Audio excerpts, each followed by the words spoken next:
আসসালামু আলাইকুম রহমতুল্লাহ বরকাত।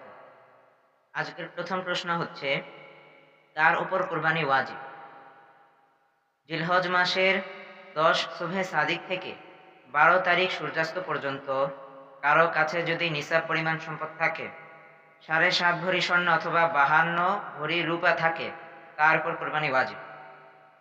দ্বিতীয় প্রশ্ন, নিসাবের মেয়াদ কতদিন?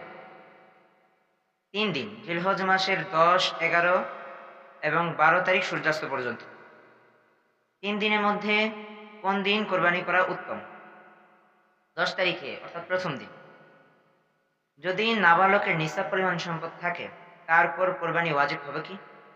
যদি নাবালকের নিসাব পরিমাণ সম্পদ থাকে, তার উপর কোরবানি ওয়াজিব হবে না। বালেগ সুস্থ মস্তিষ্ক না, নিসাব পরিমাণ সম্পদ আছে, তার উপর ওয়াজিব হবে কি? বালেগ সুস্থ মস্তিষ্ক না, তার উপর নিসাব পরিমাণ সম্পদ আছে, তার উপর কোরবানি ওয়াজিব হবে না। দরিদ্র লোকের উপর কোরবানি কি ওয়াজিব? না। তবে যদি কোরবানির নিয়তে পশু ক্রয় করে ফেলে, তাহলে সে পশু কোরবানি করা ওয়াজিব। কেউ যদি কোরবানির দিনগুলোতে কোরবানি দিতে না পারে, তাহলে কি করবে? যদি সে নিসাব পরিমাণ সম্পদ আছে, কোনো সমস্যা দিতে পারেনি, তাহলে কি করবে? একটা ছাগল যে কোরবানি উপযুক্ত, সেই ছাগলের সমপরিমাণ টাকা সদকা করে দিবে।